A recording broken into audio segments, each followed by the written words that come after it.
이어서 강의를 시작하도록 하겠습니다. 네, 이제 본경에 이제 들어가도록 하겠습니다. 이제 도리천궁 신통품 제1 이제 1-4 품의 이름을 풀이한다. 그러니까 도리천궁 신통품을 풀이한다면 이런 뜻이 되겠죠. 도리천궁에서 신통을 놔두시다. 부처님께서 도리천궁에서 신통을 놔두시는 품, 이렇게 되겠죠.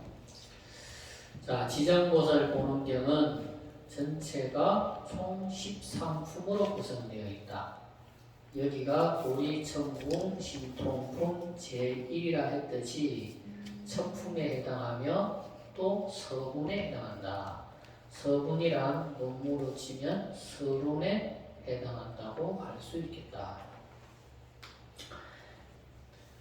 그러니까 이제 논문에도 뭐 서론, 본론, 결론이 있듯이 모든 부처님의 경전은 서분, 정종분, 유통분 이렇게 해서 항상 3분으로 나눌 수가 있다. 그러니까 이걸 이제 3분설이라고 하는데 이 3분설은 누가 제일 먼저 했냐면 중국에 도안스님이라고 있었어요. 도안스님. 네, 도안법사라고 하는 스님인데 이 스님이 그 당시에 부처님 경전이 전래돼서 역경한 경전들을 이렇게 보시고는 이렇게 3분으로 이렇게 구분을 지어서 보면 좋겠다. 이렇게 해가지고 서분, 이제 정종분, 유통분 이렇게 경전을 3분으로 단락을 지은 거예요. 도안법사라는 분이. 그러니까 이 도안법사라는 분이 중국 역사상 물론 이제 수많은 천재라고 하는 스님들이 많았는데 그 중에 이 도안법사라는 분도 이제 말하자면 천재 중에 이제 천재였던 스님이에요. 이분과 관련된 고사가 있는데 중국에 이분이 살아있을 때 중국에 석착지라고 하는 대단한 학자가 있었어요. 대단한 학자가. 그래서 세상에는 이 석착지라고 하는 사람을 당해낼 만한 학자가 없었대요. 엄청나게 유명한 학자예요. 근데 이 학자가 이 도안법사를 만나가지고 이제 첫 대면에 도안법사가 이 석착지라고 하는 사람한테 물었어요. 당신은 누구요? 이렇게 하니까 나는 사해 석착지요 이렇게 이야기해요. 사해 석착지요. 사해 석착지라는 게 뭐냐면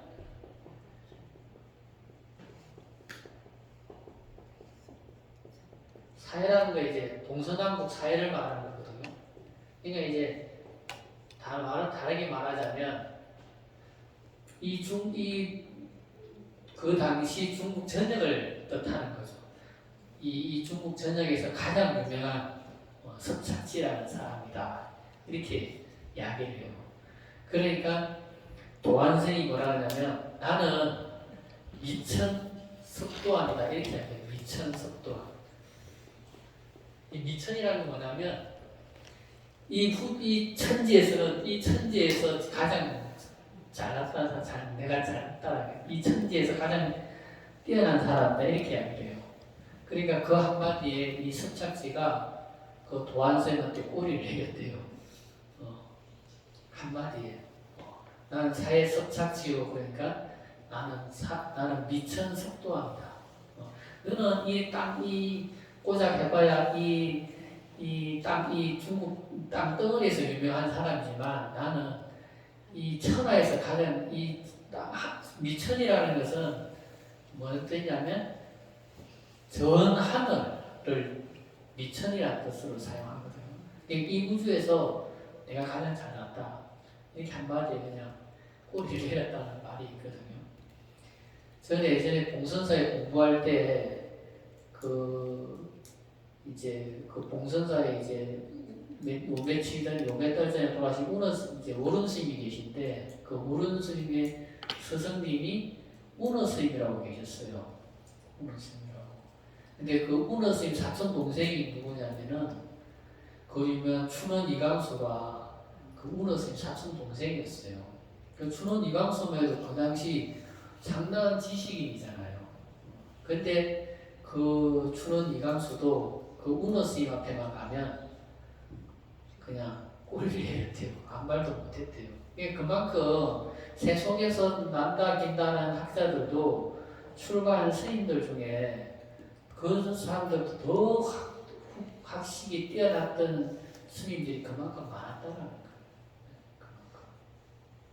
그래서 어쨌든 간에 새길로 빠졌는데 이제 서분, 정종분, 유통분이라고 하는 이 3분설 주장하는 게 도한스님이라는 분이에요. 도한스님. 그래서 그때 이분이 주장한 이 3분설이 지금도 모든 경전에 다 똑같이 적용되고 있다.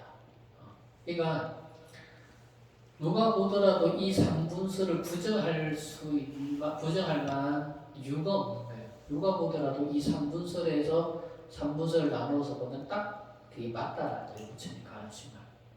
그래서 이 3분설을 주장한 분이 이제 석도한이라는 스님이 주장했고, 그리고 출가한 스님들 앞에 이제 석이라는 걸 꼭 붙이잖아요. 그죠? 그 석이라고 붙이는 유래와 전통이 시작된 것도 이 도한 스님 때부터 시작이 됐다. 출가한 스님들 이름 앞에 항상 석이라고 붙이는 거를.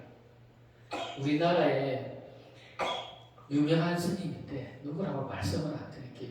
유명한 스님인데 전 세계 불교도 연합회를 할 때, 대만에서 불교도 연합회를 할 때 우리나라에 그 당시 총무원장을 하는 스님이 세계 불교도 연합회에 초청을 받아간 거예요.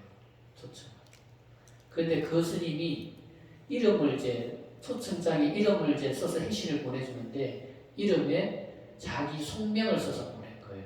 그러니까 본명은 뭐 땡땡인데 그럼 이게 뭐라고 이렇게 붙여서 보내야 되는데 자기 속명인 성을 붙여 김 이렇게 해가지고 스님 이렇게 해가지고 스님 이렇게 하면 이제 한문으로 이제 한문적 표현이 이제 화상인데 화상 이렇게 해서 보낸 거예요.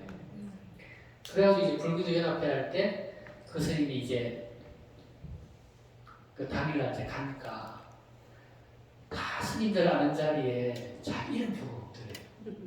자기 이름표가.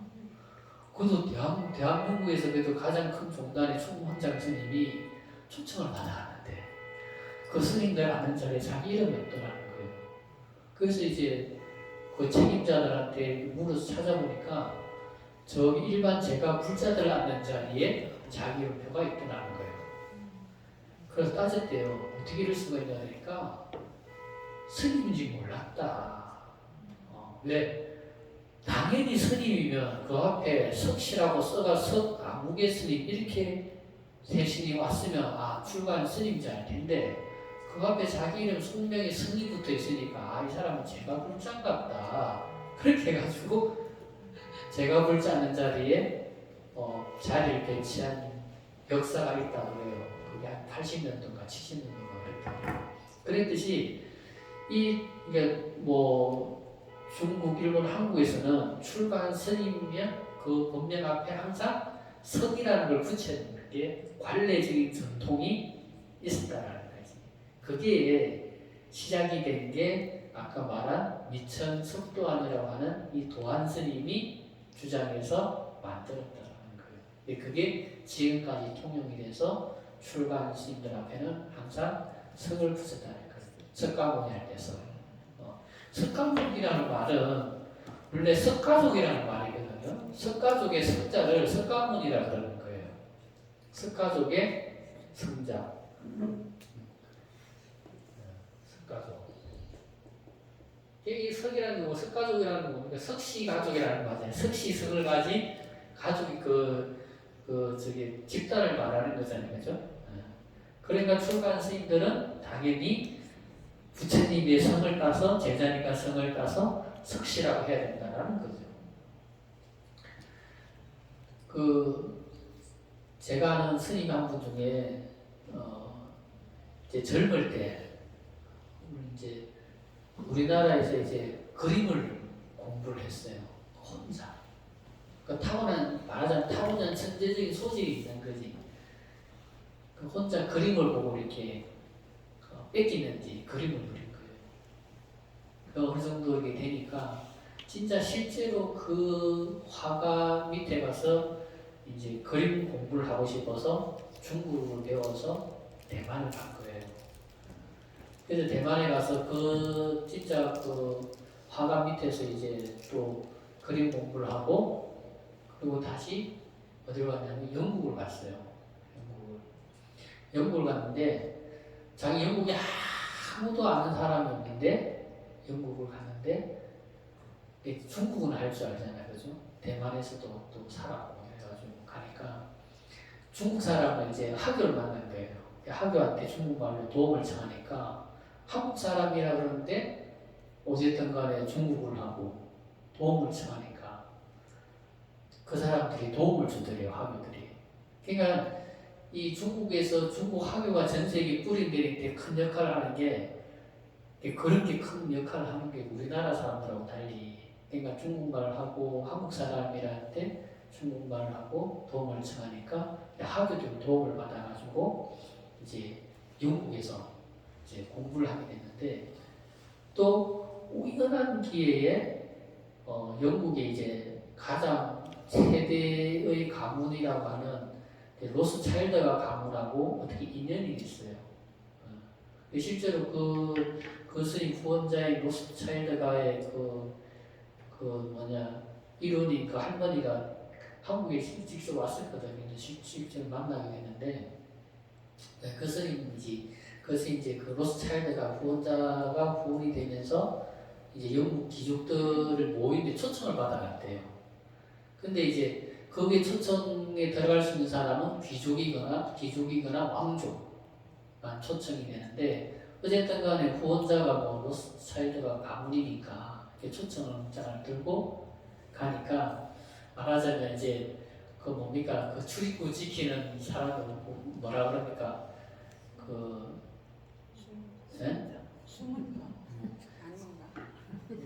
수문장이라고 해야 되나요? 하여튼 연회장을 지킨 사람이 이렇게 보더만 당신은 못 들어간다고.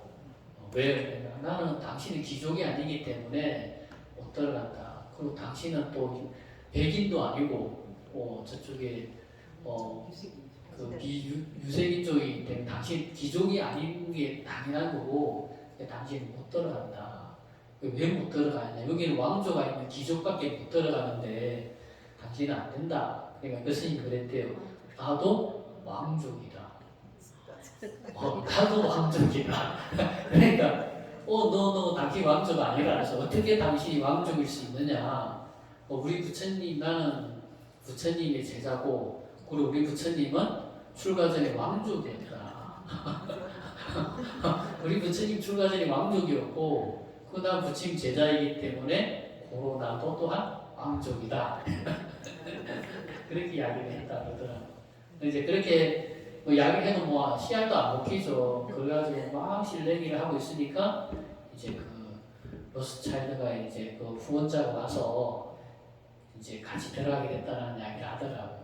그러니까 어떻게 보면 출가 수행자라고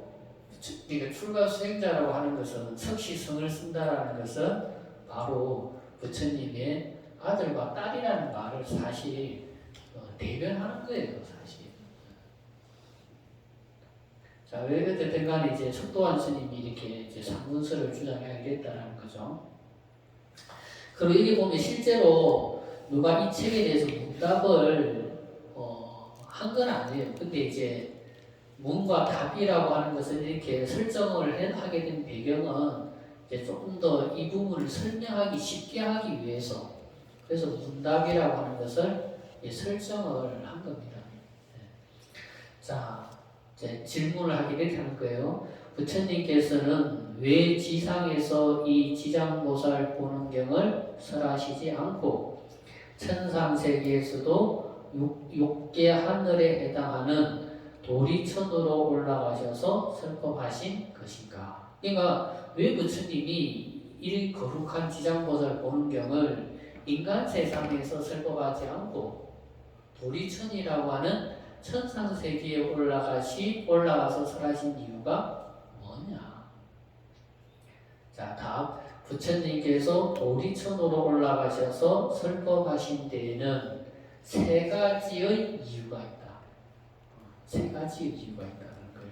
첫 번째, 성모인 어머니를 위해서다. 자, 성모인 마야 부인께서는 부처님을 낳고 7일 만에 돌아가셨다. 어머니가 죽어서 도리천에 태어나셨기 때문에 도리천에 올라가서 낳아주신 어머니의 은혜에 보답하시기 위해서 도리천으로 올라가셨고 여기에서 이 지장보살 보문경을 설하신 것이다. 그러니까 순수하게 어머니의 은혜를 갚기 위해서 가셨다는 거예요. 그건 뭐다? 이것만 보더라도 지장보살 보문경은 뭐다? 효경이다라는 것을 알 수가 있는 거예요. 그러니까 지장보살 보문경이 시작된 배경이 그 배경에는 효라고 하는 것이 깔려있고 또 이 지장경의 주인공인 지장보살님도 그 출발점이 어머니에 대한 효에 대한 실천으로서 시작이 되거든요. 그러니까 설하게 된 배경도 효라고 하는 것이 깔려있고 지장보살님이라고 하는 분을 설명하는데 그 지장보살님도 어머니에 대한 효에 대한 실천으로서 보살행을 닦았거든요. 그러니까 지장보살 보문경을 효사상의 대표적인 대성경전으로 보는 이유가 여기 있는 거예요. 자, 이렇게 하신 데에는 어머니의 은혜에 보답하시기 위해서이며 또 하나는 세상 사람들에게 모범을 보이기 위해서이다. 그러니까 부처님도 효를 실천하는데 그죠? 하물며 인간이라고 한다면 사람으로 태어난 사람이라고 한다면 누가 효를 실천하지 않아서야 되겠는가라고 하는 당위성이 생기는 거죠. 대성인이신 부처님도 효를 이렇게 실천하는데 우리들도 당연히 효를 배우고 실천해야 될 이유가 여기 있는 거예요. 대성인이신 부처님께서도 부모님에게 효를 실천하셨는데 하물며 범부 중생들이야 말할 것도 없이 부모님과 조상님들에게 효를 실천해야 함을 보이신 것이다. 자, 부처님께서 부왕인 정반왕이 돌아가셨을 때도 부왕의 관을 매자 그 당시의 수많은 제자들이 부처님을 대신해서 관을 대신 매긴 했지만 어쨌든 부처님께서는 효심이 지극한 대자대비하신 분이시다. 그러니까 부처님 살아계실 때 아버지 정반왕이 이제 돌아가셨어요. 그래서 부처님께서 아버지의 관을 메고 이렇게 이제 하신 거죠.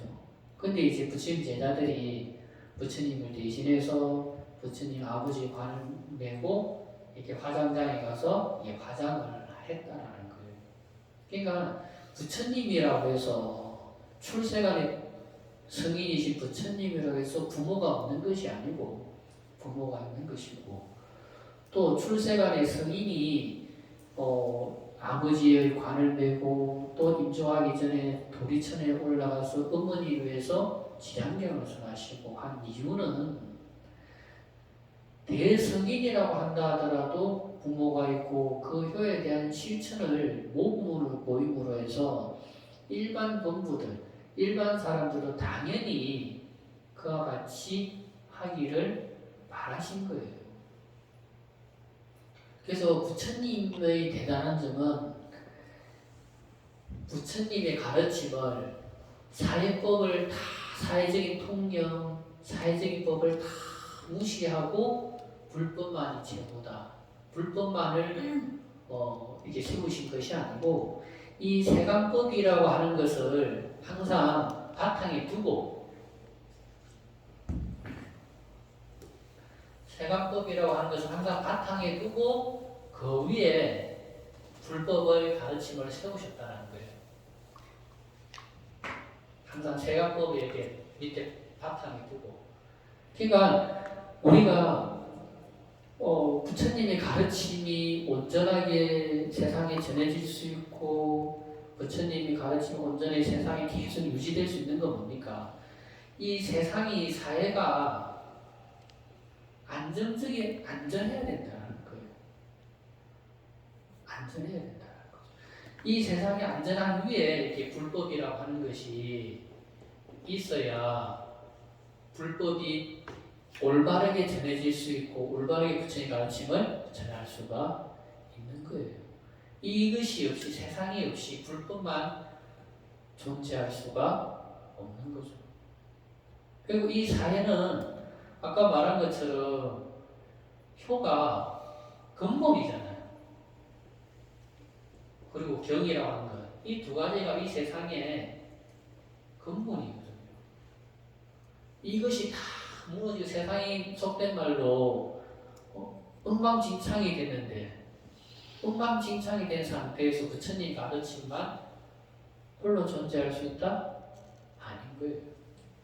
세상이 막 전쟁터가 되고 총칼이나 총 쏘고 대포가 날아오고 사회가 혼란스러우면 부처님 가르침을 누가에게 전하고 누가에게 전해주고 그것이 이어지겠어요. 그죠?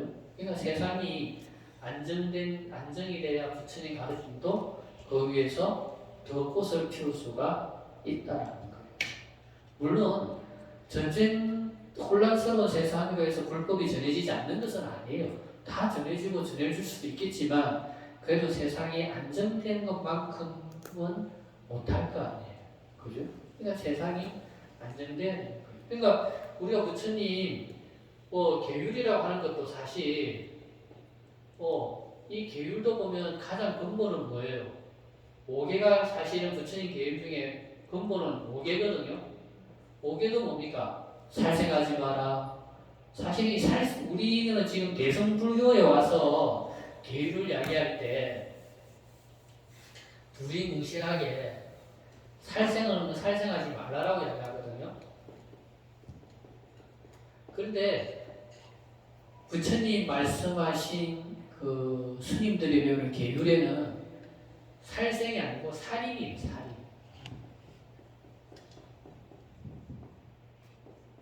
살인하지 말라는 거예요. 살인하지 말라. 그러니까 살생의 개념에는 뭐가 들어있어요? 사람,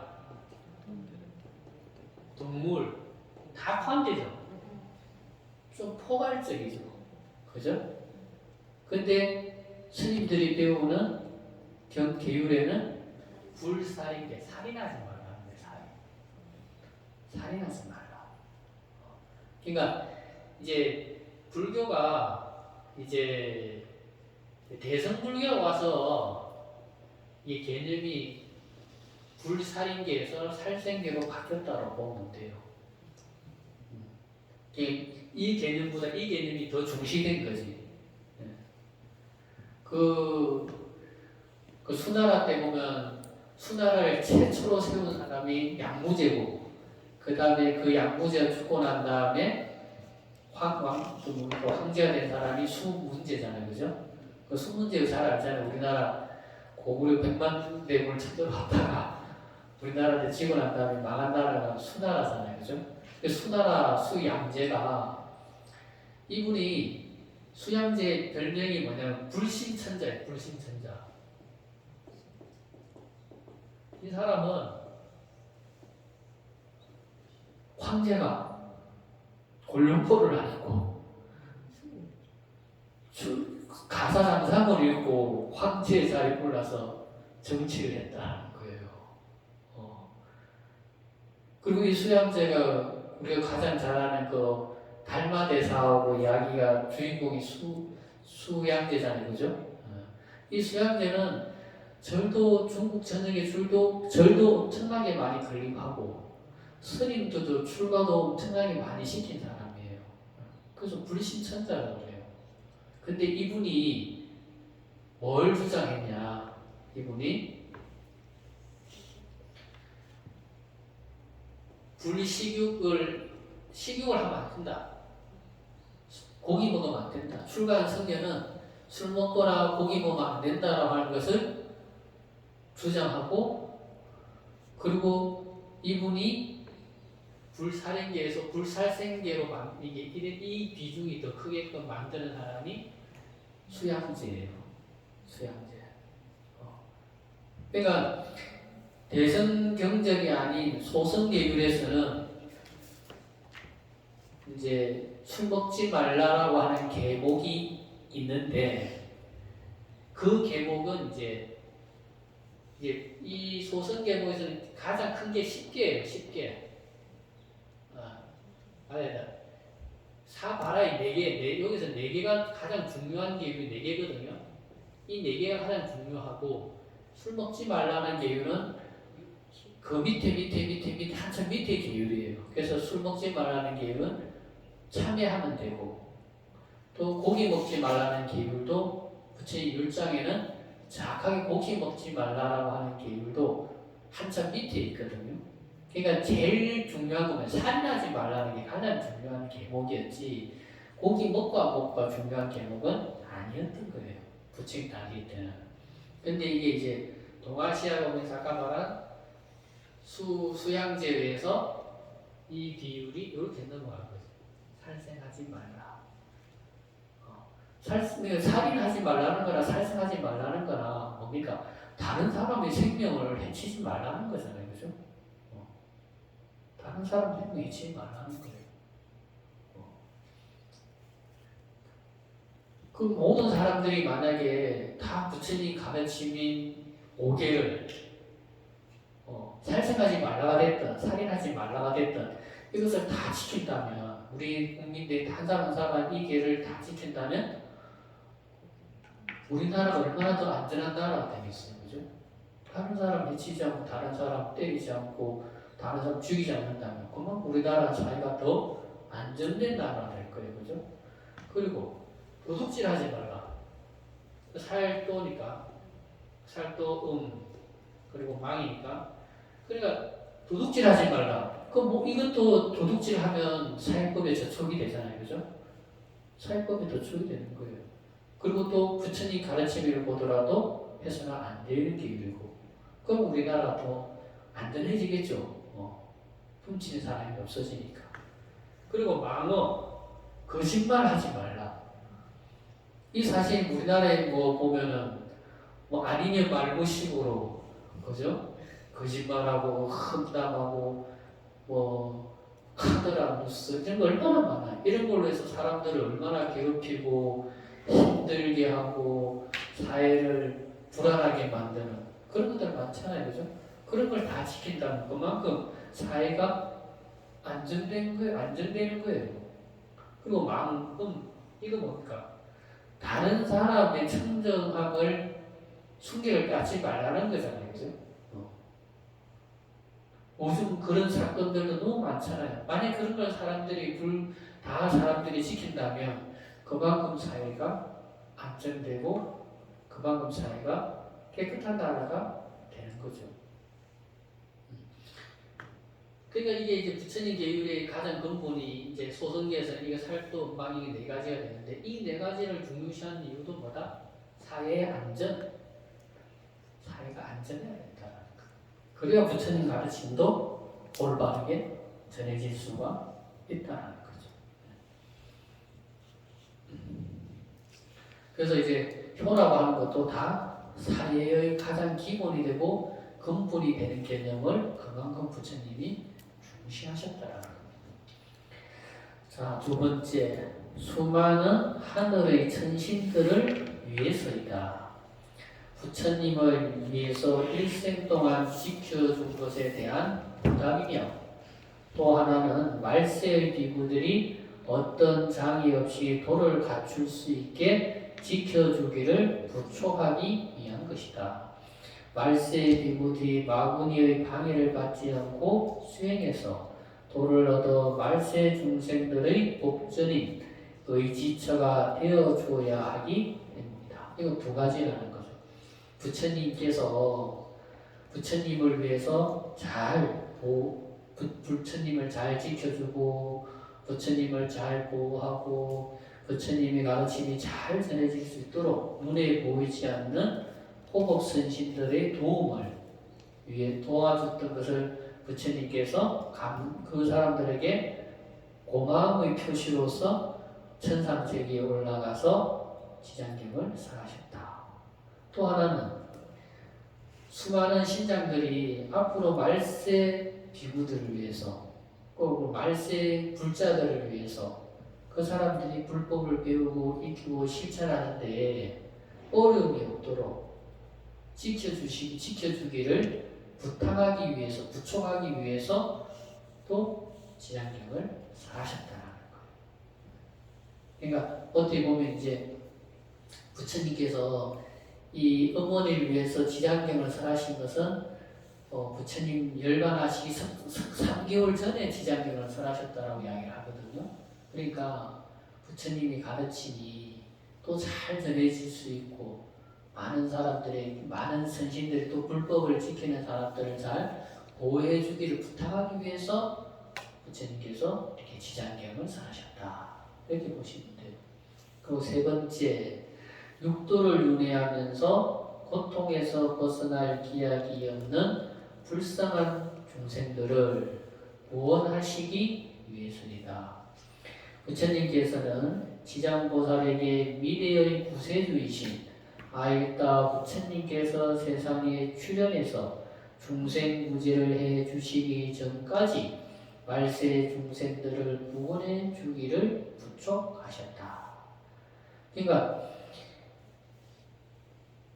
저번에도 말씀드리지 않습니까? 그죠? 지장보살님은 말세가 되면 불법의 가르침이 다 사라졌을 때 무불시대의 교주다. 무불시대의 교주가 바로 지장보살입니다. 그러니까 이 무불시대, 다시 미륵 부처님이 출현해서 다시 불법이 다시 일어나기 전까지 수많은 중생들을 구제해 줄 수 있는 유일한 분이 봐도 누구다? 지장보살님이시다.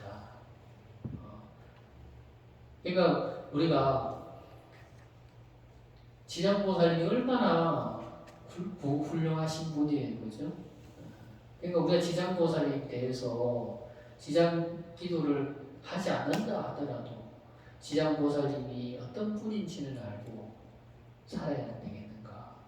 그리고 우리가 또 우람분제 때 49일 동안 기도할 때 지장보살님이 위시력을 통해서 선방부모 조상 영가님들이 다 괴로움에서 벗어나고 또 그 기도하는 우리들에게도功德과 가피를 통해서 우리도 가족이 다 건강하고 또 우리가 하고자 하는 일에 장애 없이 다 성취되기를 바라는 마음으로 우리가 우람분제 때 49일 동안 기도를 올리는 거 아니겠습니까? 그죠? 그럼 우리가 그렇게 기도를 하면서 지장보살님 대체 어떤 분인지도 모르고 기도한다면 그건 좀 노블성설이잖아요. 그죠? 그러니까 우리가 지장경을 꼭 배워서 지장보살님인지 어떤 분인지 알아야 되지 않겠냐 하는 거예요. 자, 부처님의 대자대비하신 은혜를 저버리지 않고 보존하는 길은 이 지장경을 열심히 배우고 익혀서 자기 자신을 구원하는 길이며 부모, 형제, 일가, 친척, 나와 인연 있는 사람들을 구원하는 길이다. 그러니까 부처님의 은혜를 갚는 방법은 뭐다? 부처님의 가르침을 내 부모, 형제에게 내가 아는 만큼 전해주는 것. 그게 바로 부처님의 은혜를 갚는 바로 보은의 길이다. 그 효라는 게 뭡니까? 보은이잖아요. 보은. 자식이 부모에게 은혜를 갚는 것. 그게 보은 아닙니까? 그죠? 그럼 우리도 부처님의 은혜를 입었다라고 한다면 우리도 부처님의 은혜에 보은을 해야 되는 거다. 이게 보원하는 길이 다른 것이 아니고 바로 부처님의 가르침을 전해주는 것. 그게 바로 보원의 길이다. 이렇게 보시면 되겠어요. 1-5 오사로서 믿음을 표하다. 나는 이와 같이 함께 읽어볼까요? 나는 이와 같이 부처님께 따랐다. 한때에 부처님께서 우리 천궁에 계시면서 어머니를 위해 설법하셨습니다. 자, 설명해 드릴게요. 자, 이와 같은 법을 내가 들었사오니. 들었다. 이 말은 여기서 내가라는 말은 아난존자가 스스로를 내가라고 말한 것으로 아난존자가 부처님에게 직접 들었으며 다른 사람이 전해주는 말을 들은 것이 아님을 선언한 것이다. 자, 부연설명하자면 내가 두 귀로 똑똑히 들었다라는 말과 같다. 당나라 때 이통현 장자라는 분이 말하길 아난존자가 내가 하는 이 말은 모두가 부처님께서 진설임을 강조하기 위해서 한 말이며 부처님께서 직접 하신 말씀이기 때문에 조금도 그 말씀에 대해서 의심해서는 안 된다. 이제 이렇게 이통현 장자라는 분이 이제 말씀을 하셨다는 거예요. 근데 이제 밑에 또 설명이 있겠지만 부처님께서 이제 열반에 드시려고 할 때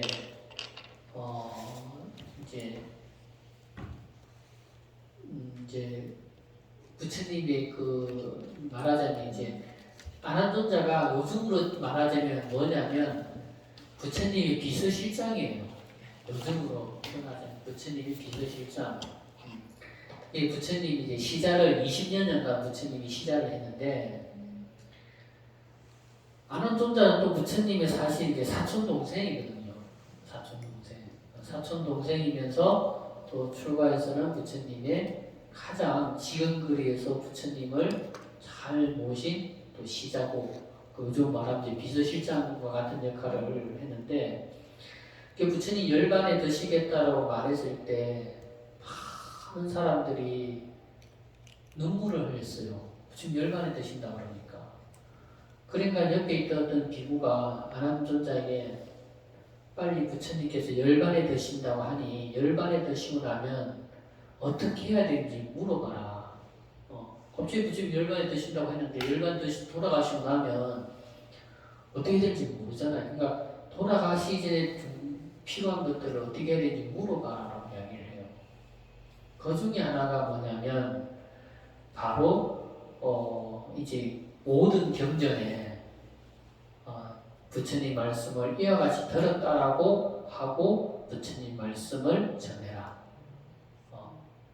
그냥 이야기하면 자기 말이잖아요. 그죠? 그냥 말하면 자기 말이에요. 근데 내가 이와 같이 들었습니다. 이건 뭐야? 내가 들었다라는 것은 누구에게 들었다? 부처님으로부터 들었다. 이 말이 되는 거예요. 그죠? 그냥 이야기하면 내 말이지만 부처님에게서 들었습니다. 라고 이야기하면 그 다음 말은 부처님 말씀이 되는 거죠.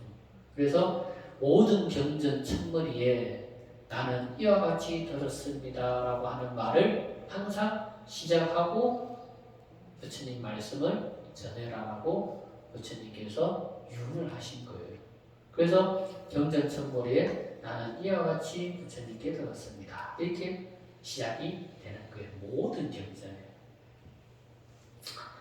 자, 1설에는 가섭존자가 500명의 아라한들을 모아서 제1차 결집을 할 때 율은 지계 제일인 우바리 존자가 송출하였고 경은 아난존자가 송출하였는데 아난존자가 송출하기 위해서 법상에 오르자 마치 부처님께서 재림하신 것처럼 보였다.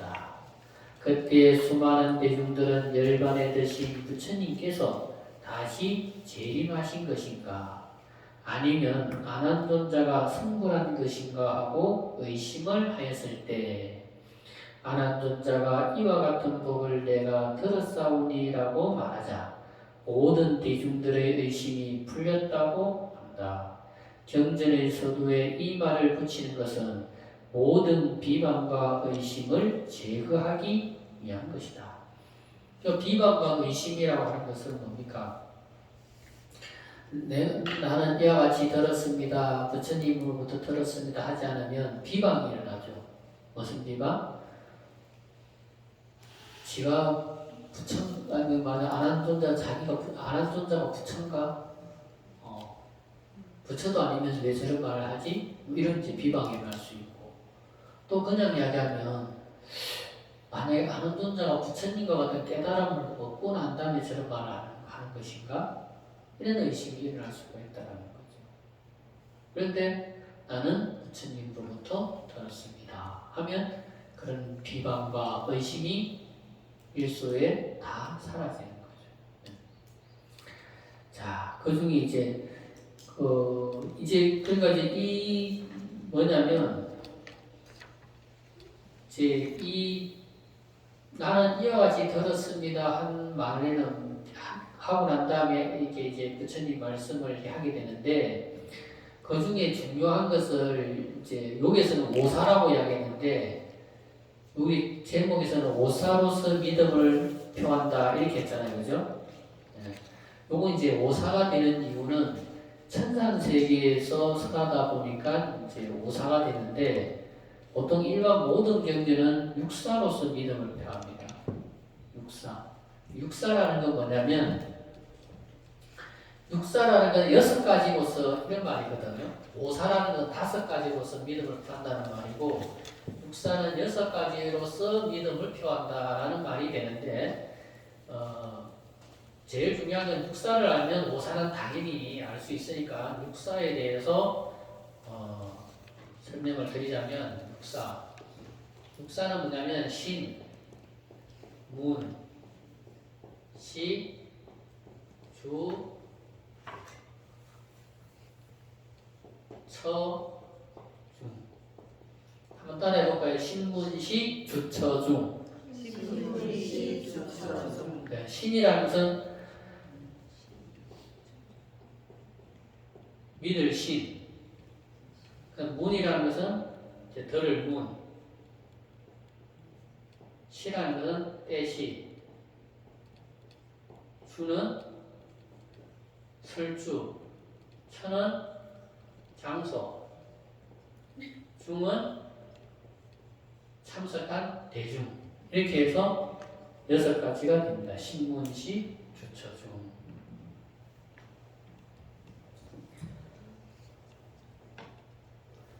자, 한번 읽어보면 이제 어느 게 빠지고 어느 게 들어가는지 알 수 있습니다. 자,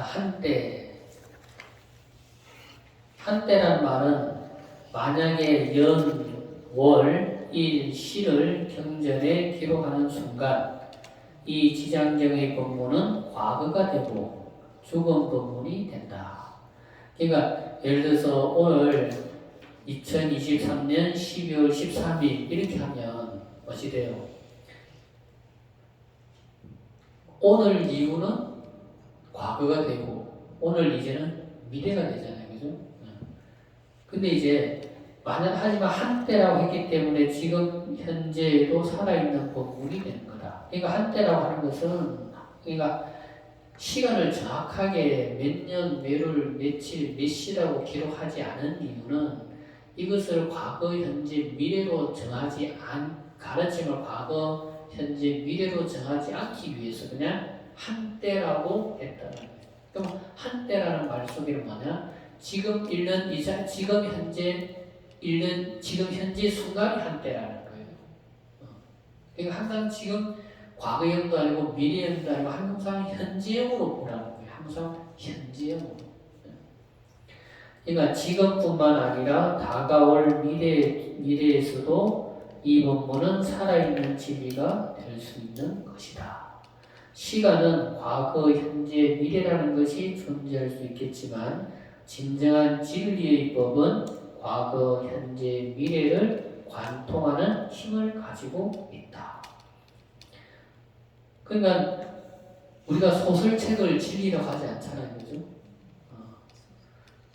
우리가 성인의 말씀을 진리라고 하는 이유는 과거의 말씀이지만 지금 현재 읽고 생각하고 지금 현재 적용해봐도 그 의미가 충분히 생명력이 있다라는 거지.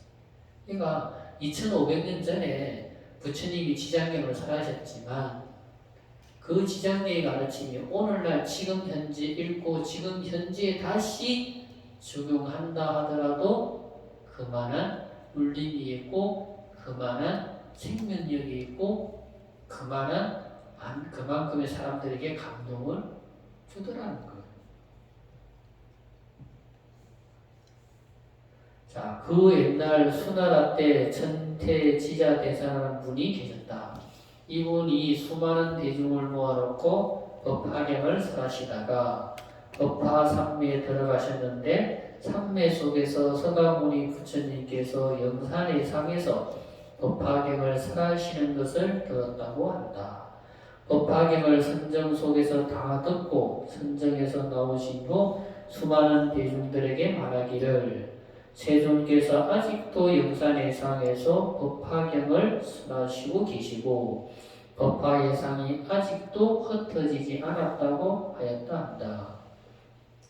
이처럼 부처님의 해상은 지금도 현재 진행형이고 과거 완료형이 아니기 때문에 한때라고 하는 것이다. 그러니까 우리가 만약에 여러분들이 지장경을 통해서 삼매에 들어가시면 2500년 전에 도리천궁에서 부처님께서 법화경을 설하신 해상을 지금에서 다시 그 해상에 참여해서 들을 수가 있다라는 거예요. 그러니까 한때인 거죠. 과거 완료형으로 끝나고 지나가 버렸다면 지나간 것을 우리가 되돌릴 수는 없는 거잖아요. 그죠?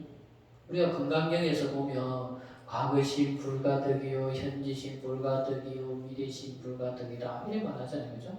과거는 이미 지나갔기 때문에 우리가 잡을 수가 없어요. 그리고 현재는 지금 현재라고 말하는 그 순간 과거가 되어버리잖아요. 그죠? 지금 현재 이런 순간 과거가 되어버려요. 그리고 미래는 아직 오지 않았기 때문에 미래는 잡을 수가 없는 거예요. 그래서 뭐라 그래요? 지금 현재 지금 이 순간만이 진실이라는 거죠. 지금 현재 이 순간이 진실이라는 거죠. 지나간 과거는 우리 생각 속에 있는 거고 우리 상념 속에 있는 거고 미래는 아직 오지 않았기 때문에 그것을 이렇다 저렇다 말할 수가 없는 거예요. 그리고 지금이라고 말하는 그 순간 그 지금이라는 것도 과거가 되기 때문에 그렇기 때문에 과거, 현재, 미래라는 것도 규정할 수 없지 않습니까? 그죠? 그렇기 때문에 한때라는 말이 지금 현재 이 순간이라는 말에 가장 적합한 말이 한때라는 말로 대체할 수가 있는 거예요. 그래서 모든 부처님 말씀은 한때라고 일시라게 한때라는 말이 일시라는 말이에요. 지금 한때, 지금 이 순간. 자, 현대 물리학의 아버지라고 할 수 있는 아인슈타인도 말하기를 과거, 현재, 미래가 동시에 존재한다라고 하였다. 만약에 과거, 현재, 미래의 시간을 돌파할 수만 있다면 지금 현재에서 과거로 갈 수도 있고 현재에서 미래로 갈 수도 있을 것이다. 하지만 현재 과학으로는 불가능하다. 현재 과학으로는 불가능하겠지만 선정삼매 속에서는 지자대사처럼 가능하다. 만약에 여러분들이 남아미탑을 6자를 염해서 연불삼매에 들어간다면 과거, 현재, 미래가 동시에 존재함을 알 수 있다. 여기는 남아미탑은 예시로도 보고 여러분들이 부처님 명호가 됐든 뭐 정근을 하든 부처님 경전을 독송하든 열심히 독송해서 경전의 삼매에 들어가게 되면 아까 말했잖아요. 시간과 공간을 초월하기 때문에 지자대사처럼 현재에서도 과거로 갈 수 있고 현재에서 미래로 갔다 올 수가 있는 거예요. 그러니까 우리는 지금 현재 이 순간에서는 우리는 왜 그게 안 되느냐? 우리는 생각이 벌써 과거, 현재라고 하는 것에 시간을 나누어 살아가고 있거든. 근데 삼매에 들어가게 되면 시간과 공간이라고 하는 것을 초월하기 때문에 그게 가능한 거예요. 그러니까 우리의 삶은 시간과 공간이라고 하는 제약을, 그 시간이라는 게 우리는 사실 본래 없는 거지만 시간이라는 것을 만들어 놓고 살고 있고, 공간이라고 하는 것도 사실은 본래 없는 거지만 우리는 공간이라는 것을 만들어 놓고 살아가고 있는 거예요. 그러니까 벌써 우리는 시간이라는 것과 공간이라는 의식에 벌써 그 관념에 딱 갇혀 있는 거예요. 그러니까 그것을 벗어나지 못하는 거지. 근데 우리가 삼매의 선정이라고 하는 삼매의 선정 속에 들어가면 그 시간이라는 것도 존재하지 않는다는 걸 알 수 있고, 공간이라는 것도 본래 없다는 것을 알 수가 있는 거예요. 그러니까 천태지자 스님이 1700년 전에 법화삼매에 들어가서 부처님 열반하신 법화영산회상에서 법을 들을 수가 있는 거예요. 우리가 만약 삼매에 신통이 있다고 하면 미래도 갔다 올 수가 있는 거예요. 근데 우리는 그게 없기 때문에 삼매에 들어가지 못하기 때문에 과거, 현재, 미래라고 하는 것에 갇혀서 살아가고 있는 거예요. 부처님 당시에 보면 부처님 열반하시기 전에 목련존자가 부처님 열반하시기 앞서 먼저 돌아가시거든요. 목련존자가. 근데 목련존자가 먼저 돌아가시게 된 이유는 뭐냐? 부처님 이제 수많은 제자들이 있는데 그 당시에 부처님을 시기하고 질투하는 종교 집단이 있었어요. 그게 이제 지금 말하면 힌두교. 그러니까 힌두교 이전에 바라문교였거든요. 바라문교가 후대에 들어와서 힌두교가 있는데 그 이전에 바라문교인데 그 바라문교의 사제들이 생각을 했어요. 왜 이 시대에 많은 사람들이 부처님의 가르침을 믿고 따르는 것인가? 라고 생각을 하니까 그 이유가 그 사람들이 결론 내리기를 이렇게 내린 거예요. 이것은 다 목련존자 때문입니다.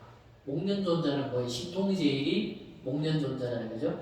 목련존자 때문에 많은 사람들이 부처님의 가르침을 믿고 부처님의 교단을 후원하는 거다. 그래서 저 목련존자를 싹 없애면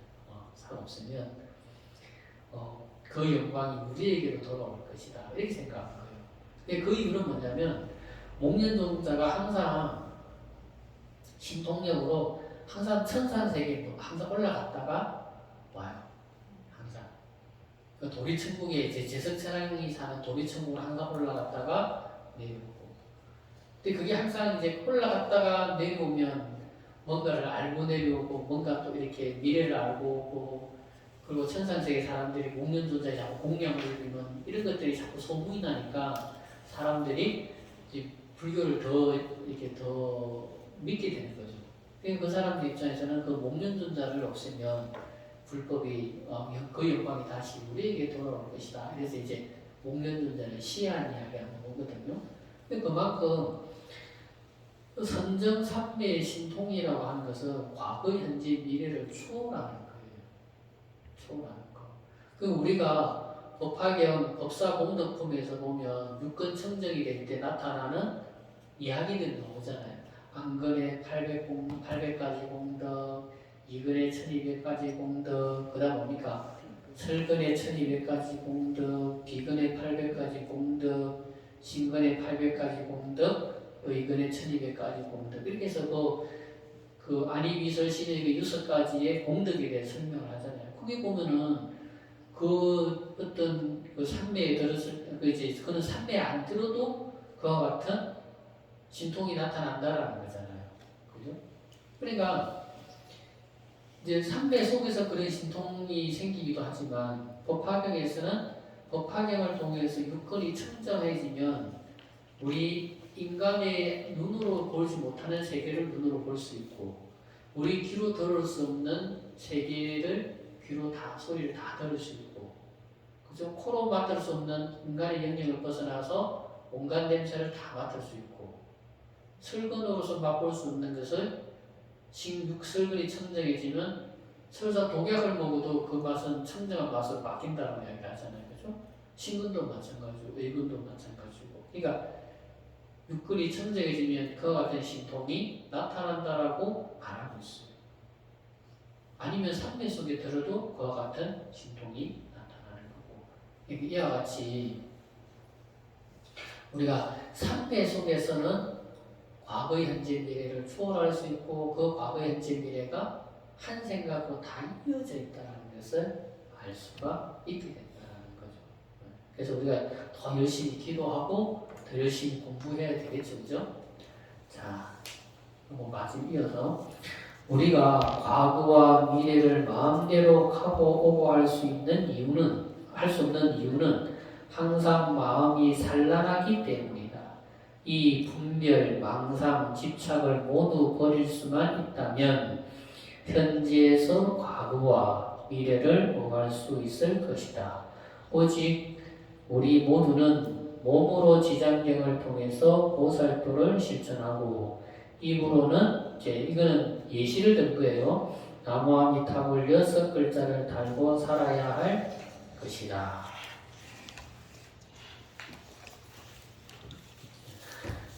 자, 도리천에 여기까지만 합시다. 그 다음 밑에는 좀 설명할 내용이 좀 많이 길기 때문에 오늘은 여기까지만 하도록 하겠습니다. 혹시 질문 있습니까?